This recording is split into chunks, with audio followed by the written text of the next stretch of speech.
What do you do when you run out of toilet paper? Get another roll, of course. But what happens when that's easier said than done?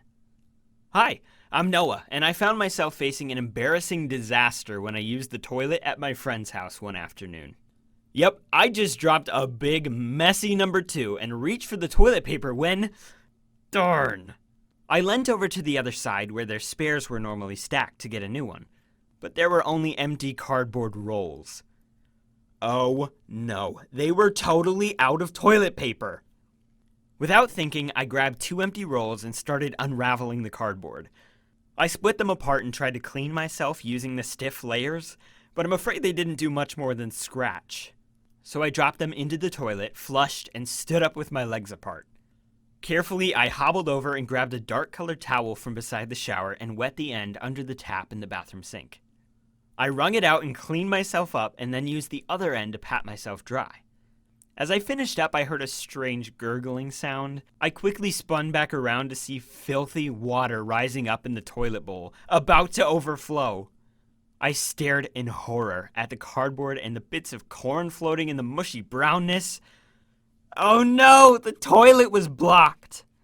Now, there was no way I was going to tell my friend Ben or his mom that I just destroyed their toilet. How embarrassing. So I grabbed the toilet brush and tried to unclog it myself. Only the handle wasn't long enough to reach the bottom because the water level was so high. I could only use the brush to fish out the pieces of cardboard and then drop them into the sink behind me. But I couldn't just put the dirty cardboard into the trash like that. What if someone saw? So I ran some water over the soggy pieces to clean them, then scooped them back up and flicked them into the trash bin beside the sink. Just my luck. Now there were lumps of corn and, other stuff blocking the sink plug hole. I opened the bathroom cabinet looking for something thinner to unclog the sink with. There wasn't much of a choice. I grabbed a toothbrush and used the end to smush the lumps down the sink plug hole. Once it was clear, I quickly rinsed off the toothbrush and put it back where I found it. Then I had another go at unblocking the toilet.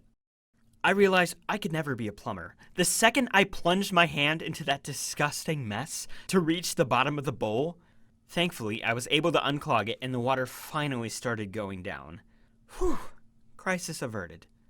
As I left the bathroom, I saw Ben's mom coming down the hallway. I quickly shut the door behind me, hoping the toxic fumes hadn't wafted out yet. "Everything all right in there?" she asked. "Yep, all good. I think you're out of toilet paper, though." "Oh, why don't you boys duck out and grab some, please? You need a break from all those video games anyway," she said as she handed Ben some money. Ben stuffed the money in his pocket and we jumped on our bikes and rode to the closest gas station. But they were all out of toilet paper. We tried the local corner store and pharmacy too, but there was none there either. We even rode all the way to the mall, only to find signs everywhere apologizing for a temporary stock shortage.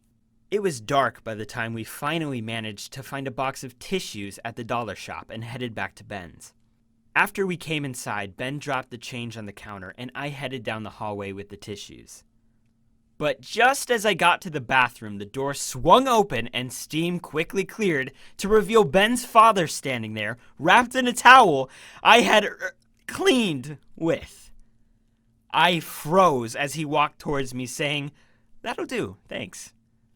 He took the tissue box out of my hands, went back into the bathroom and closed the door while I stood there gaping. Crap!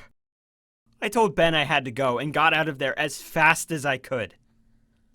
As I rode home, all I could think about was Ben's dad brushing his teeth.